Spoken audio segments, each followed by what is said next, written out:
In today's episode of Love Hacks, we'll be looking at how many women feel this but never say it out loud. If I'm very sexual, am I losing my ground, my value? We're going to unpack the difference between performative sex and real pleasure, how people-pleasing shows up in the bedroom, and why having sex with someone doesn't mean you've given up your power. This isn't an episode about rules or timelines. It's about making sexual choices that feel good for you without abandoning yourself to be chosen.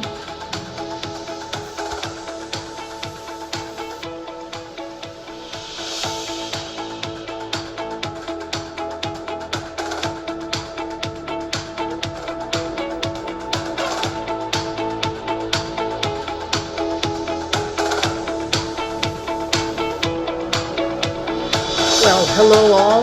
This is Renee. I'm on my own today because Makayla is at a convention. So we're going to kick off right now.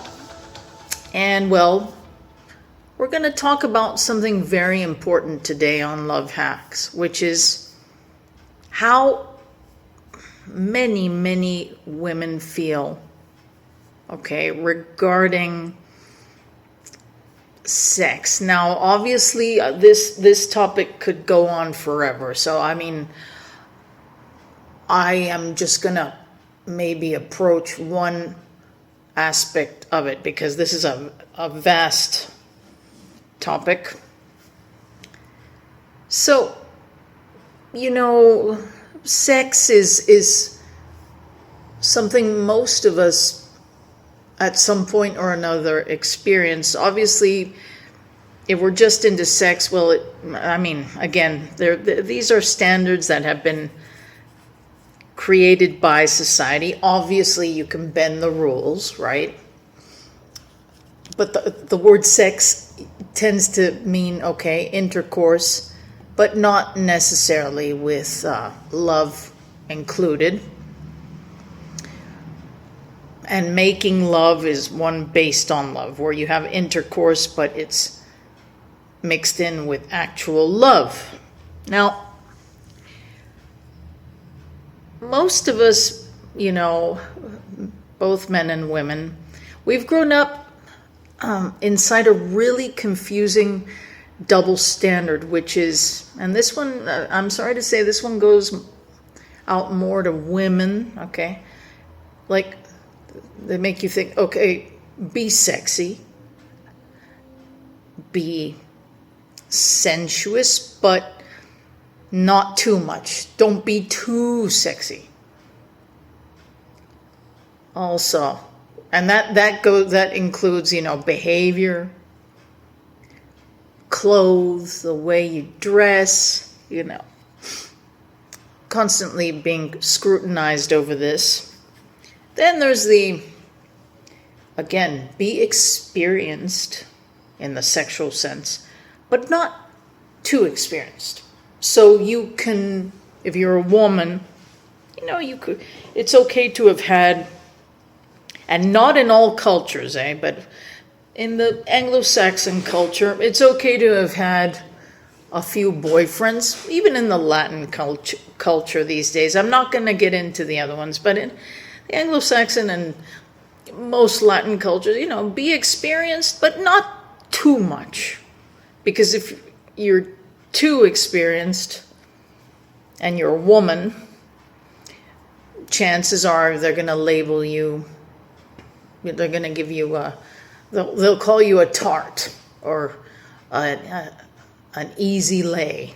Okay, that's the truth. Men in these cultures tend to get a different rap, whatever. Usually they're viewed as players or Casanovas, but it's still somewhat applauded, Still is. And again, these are stereotypes that have not completely vanished, and I doubt they ever will, to be honest with you. Then we get into the emotional part, be available, but not too available. So again, a double standard. So, if you're on your own and you fancy a partner, well, you should make yourself somewhat available, but don't be too needy or too clingy, because that's just pathetic, right? And so forth. So no wonder we grow up confused. No wonder.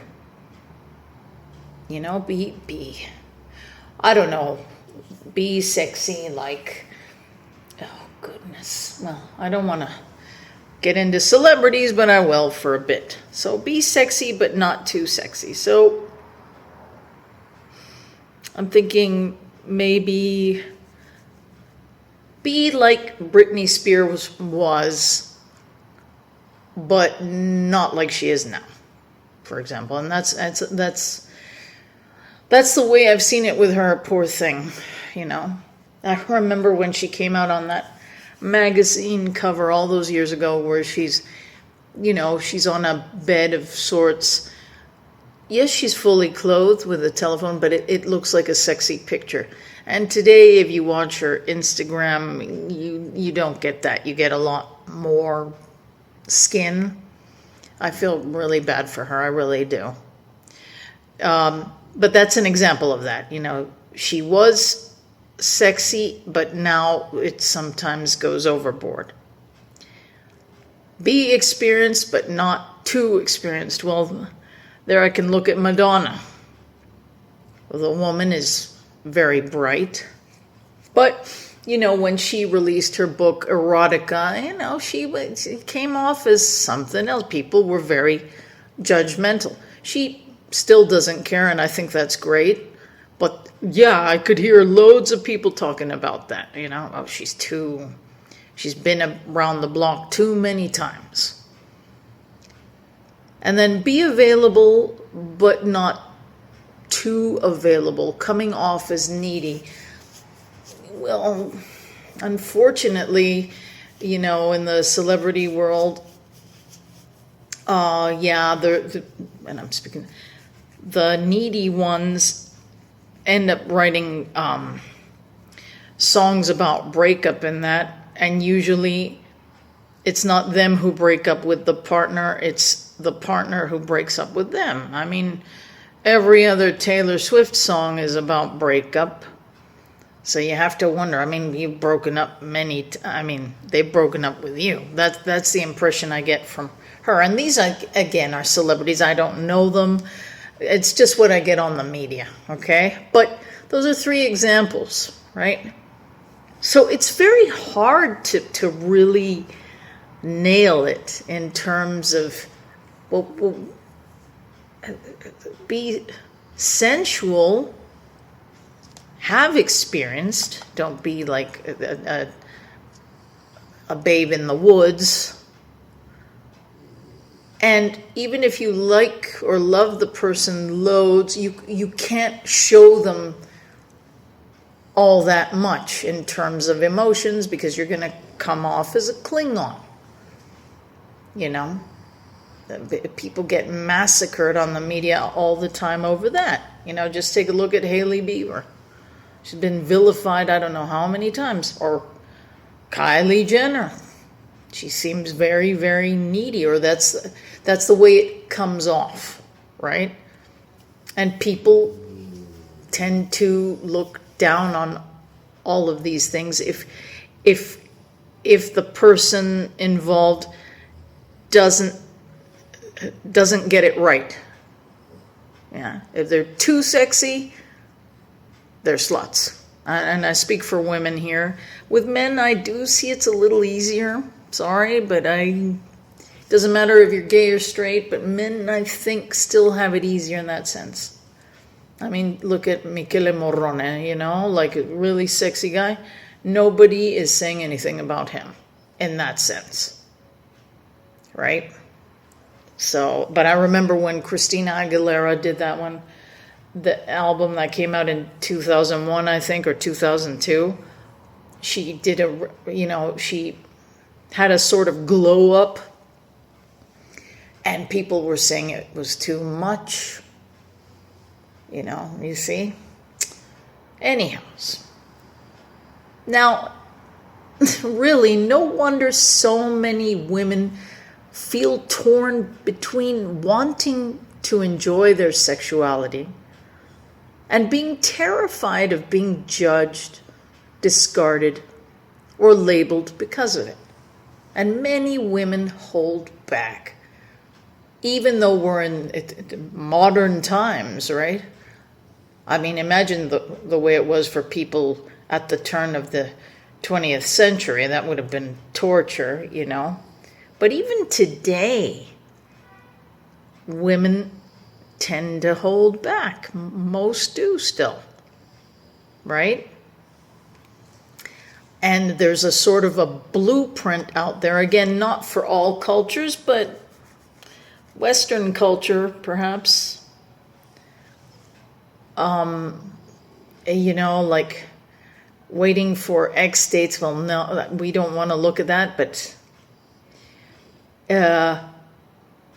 keep your number low or don't disclose. Don't be an open book. And we tend as a Western society to shift away from that, to focus on that rather than focusing on something a lot deeper. Sorry, I got a cough. Something much deeper, because women have the right to really enjoy sex. All right? To this day, I can tell you, folks, I have friends that when I say sex, or we start talking about it, they go red. It's like there's a chip in there that says, oh, no, we better not talk about that. And a lot of women still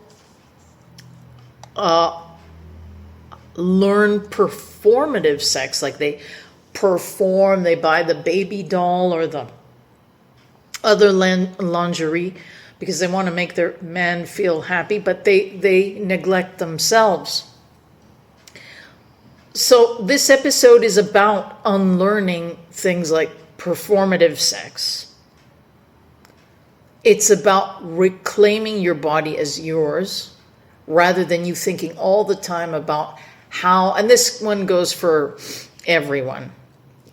Reclaiming, if you give the person pleasure, well, you have every right to get pleasure back. It's a two-way street. It really is. And when it's a one-way street, then it's very selfish. It shouldn't be that way. And making sexual choices should come from power, not from what the partner might think. Okay? So again, you should be enjoying the sex with your partner. Okay? Now,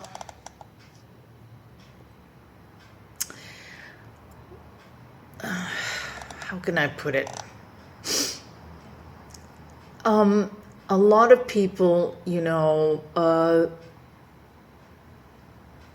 well, we talked about, how many dates, like as I said earlier, a lot of people want a blueprint. So if I go on, yes, if you do this, if you go on 5 dates, then you can have sex. This is nonsense. It all depends on the two people involved.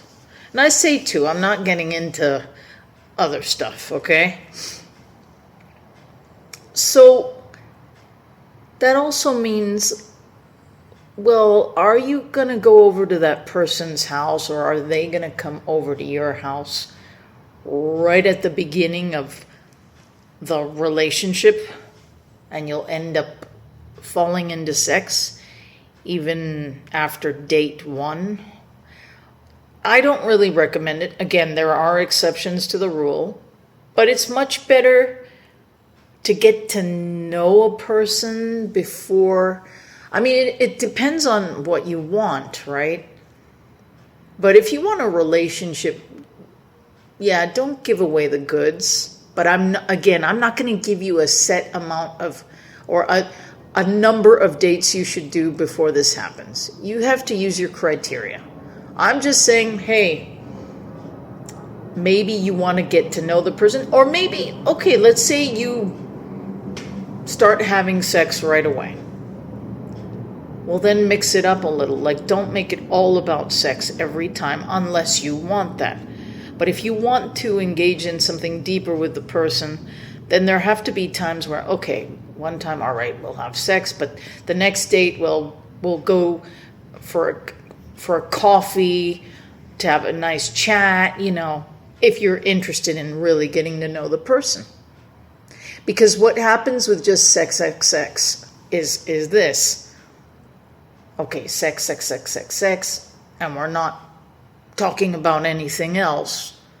And then by the end of the month or whatever, you're like, okay, I've been sleeping with this person. Do I know their favorite color, right? Again, there are people who just live for sex. They exist, It is true. I'm not saying it's a scientific fact, but it is true that usually men want to get going on that right away if they like their partner, right? It's just the way we've been built. But regardless of that, if you want to have something deeper with the person, well, you might abstain a little. And again, this is not immature, all right?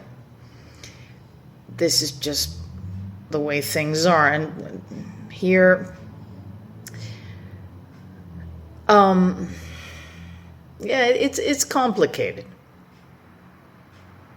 If a man judges you just for being sexual or experienced,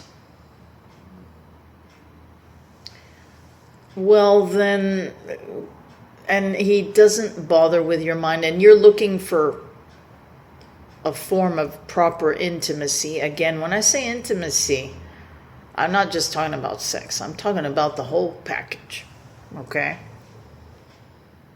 Well, then he's simply not your guy, right?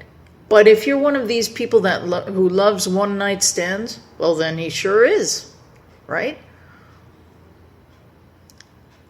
But again, if you're going for a relationship or something deeper, then the goal is not to make yourself smaller, okay? And that's where this performative sex issue comes along. And I'm not gonna, obviously this podcast is not for children, okay? I'm clarifying that now.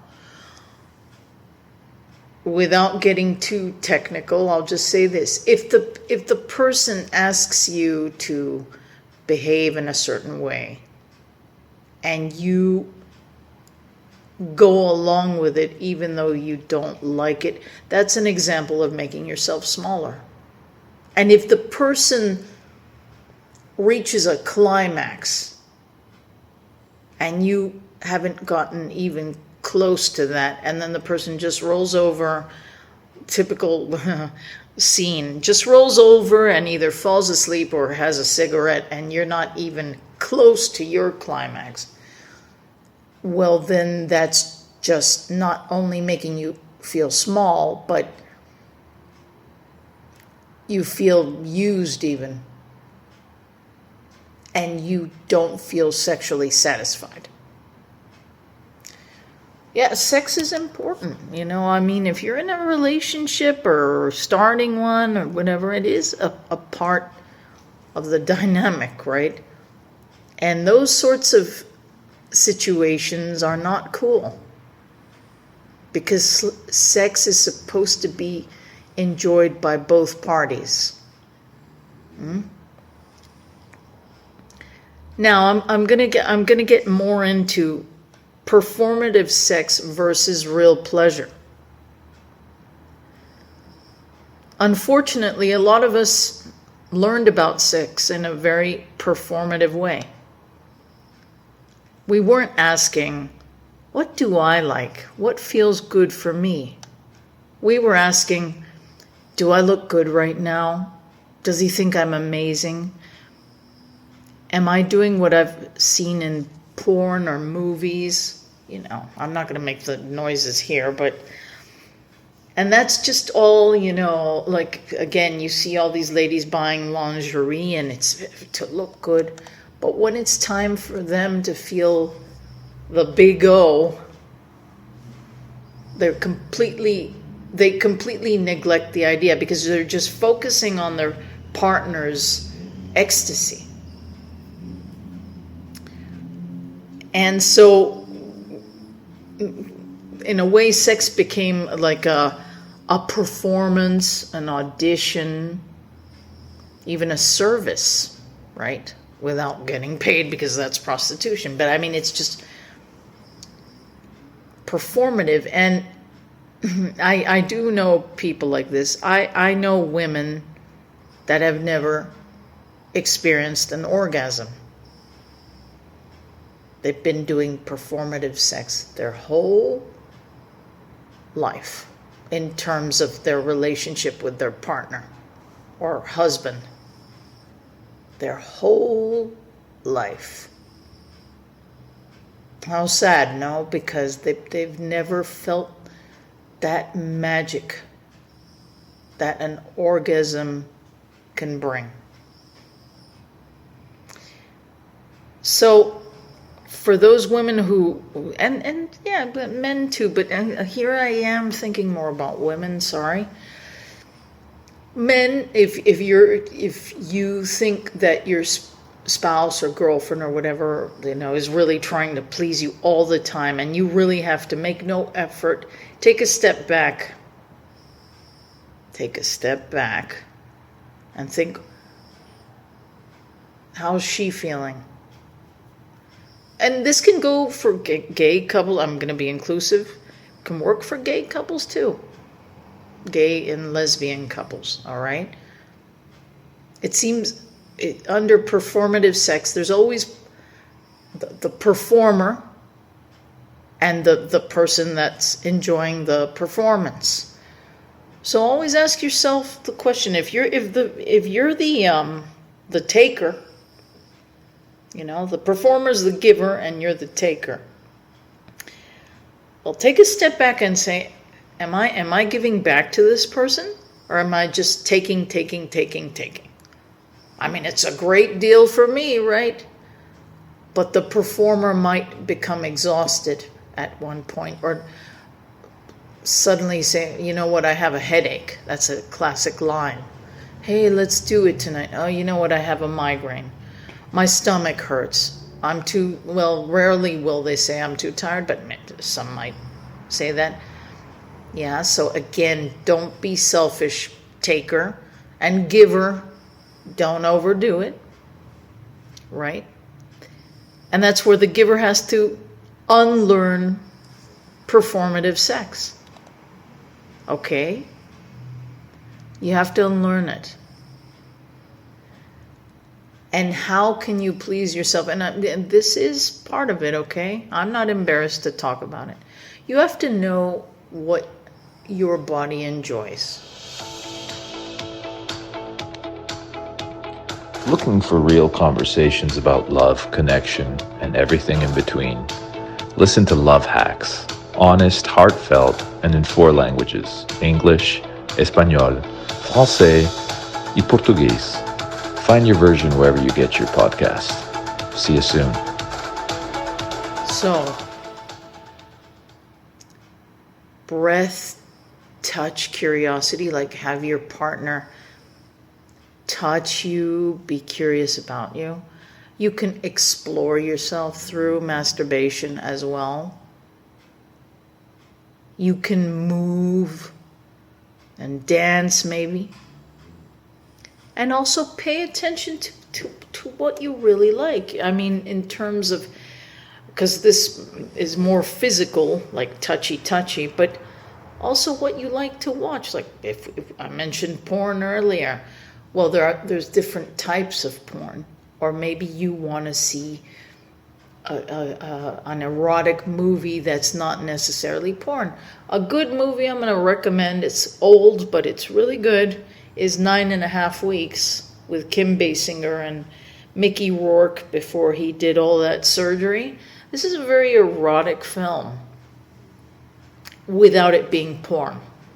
It's very tasteful, and it really, it's a great movie. Of the recent movies I've seen, well, I can mention a series.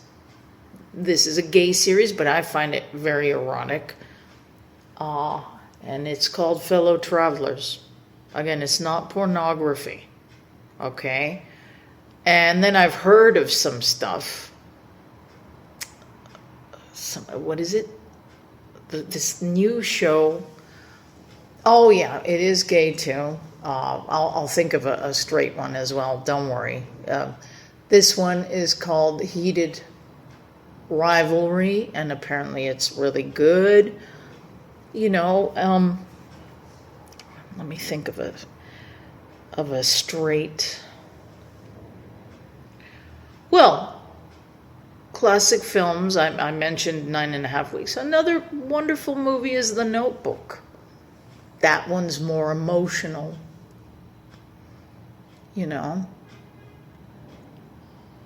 So, if you enjoy watching different types of films or series, by all means, don't just watch them, enjoy them, maybe learn from them, right?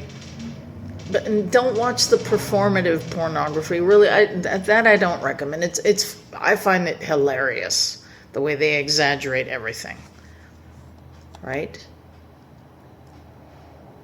And the point here is, when you know how to give yourself pleasure, you can stop feeling like you owe it to anyone else. You can just say, hey, I like that. Like, be open about what you like. Don't just please the other person. And the other person should also feel the same way. Okay, I like this, but I want my partner to feel that, and we're having an open talk, or it just flows naturally, right? Don't get so much into performance, because that's what it is. It's performance. And that is just that's kind of like, I don't know. Let me compare it to food or something. Just a second. I'm thinking right here. Okay. Let's say you fancy a beautiful dessert. I mean, it's perfect on the outside. And you watch a commercial that has this dessert, and it looks exactly like the one you fancy. But it's an ad, okay? It's a food ad. This delicious ice cream. And it looks so beautiful on screen. And then you get to go to the set where the ad is being made, and you see that ice cream. And you go to try it, and you find out that it's actually a blob of dyed mashed potatoes so that it wouldn't melt.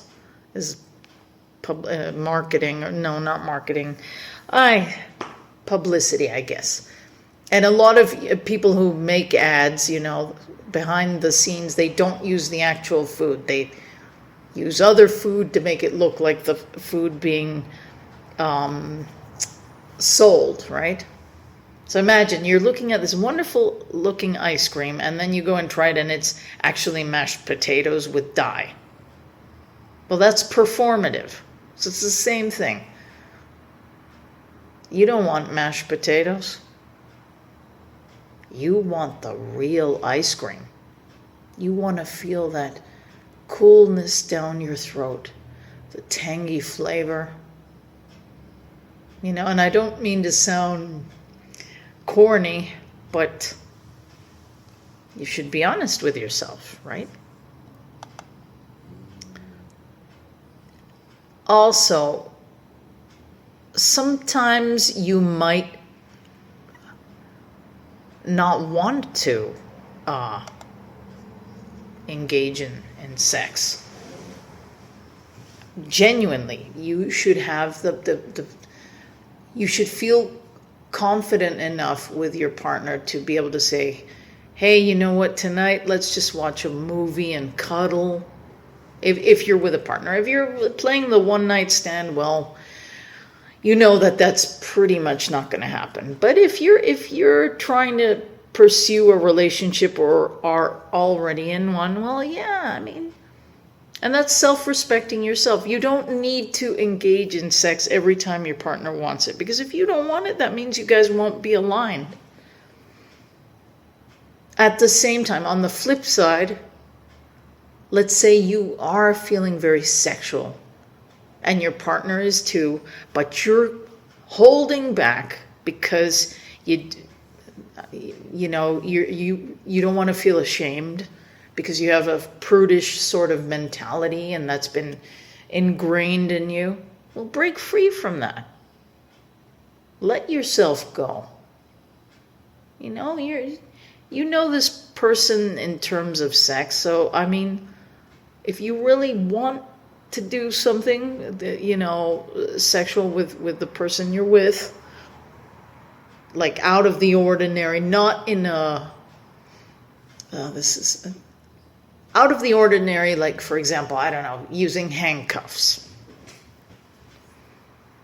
Like that scene with Alexandra Daddario and Woody Harrelson in, what is it, True Detective? That's a very erotic scene, by the way.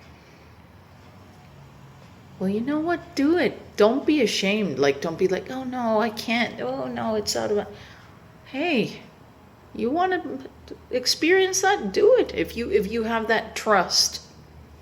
Don't do it if you're doing a one-night stand because you could come off as a psycho. Okay, but if you're with a partner already, yeah. Be sexually adventurous with your partner. And if you're not enjoying it, don't put up with it either. Like if you didn't like the handcuffs, like it just didn't feel comfortable for you, you say, you know what, I don't like them. Can you take them off? Right? You should be able to have that openness with your sexual partner. That's what I'm getting at. So yeah, I personally think that clarity is key. You want this, you want that. You want oral sex, you want missionary sex. I mean, but to be able to talk about it, right? So, yes, great sex is about that. And obviously, if you're in love with the person, which really, in my opinion, is the ideal, well, that's the most wonderful sex of all, right? Also, regarding people pleasing, again, it's not about only pleasing the person. And if you do please all the time, well, don't throw it at them because you chose to do that, I did this for him, I did that for him, I did this for her, I did that for her, and feel resentful about it. Because then it's clear that you're not opening your mouth either. Like you guys are not communicating. No, it's not about that. It's about saying, you know what, I want to do this for you. Will you do this for me? Oh, touch me here, I'll touch you there. Or, communication. We don't want to hear people saying, oh, I gave him everything. I did everything he liked, and I got nothing, or he only focused on himself. But if you never opened your mouth, well, some people can't guess. That's what I'm getting at as well. Again, clear communication. And once again, during a one-night stand, that's pretty much not gonna happen because that's just based on instinct. I'm talking about a growing or budding sexual relationship.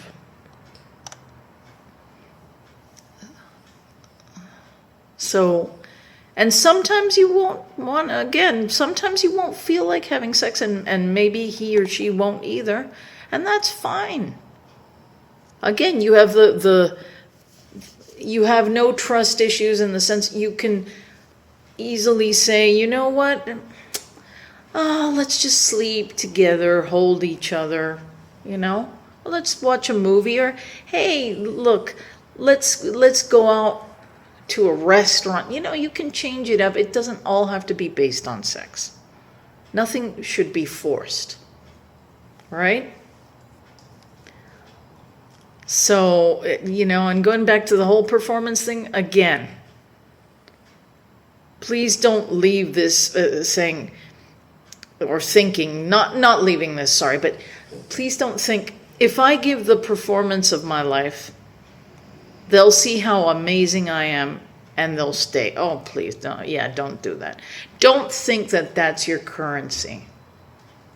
Because you might have the best sex in the world with this person, and yet they might decide to either drop the whole thing or choose another person. So again, performative, out the window. It's more about, okay, pleasing each other while the act is happening, and not hanging on to it as a bargaining chip.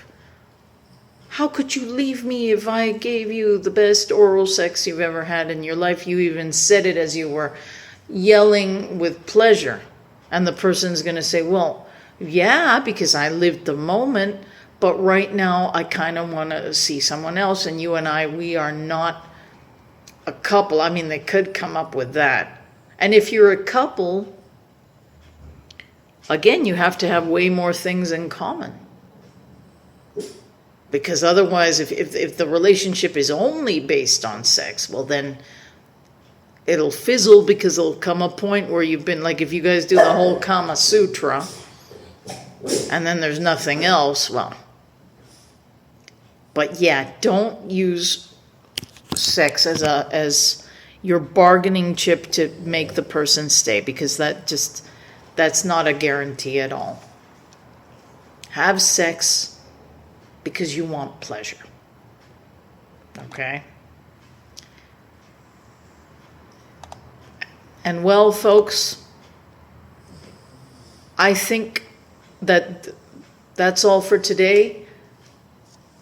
Message here: sex is to be mutually enjoyed, not a performance, not a regret, not a bargaining chip for someone to stay.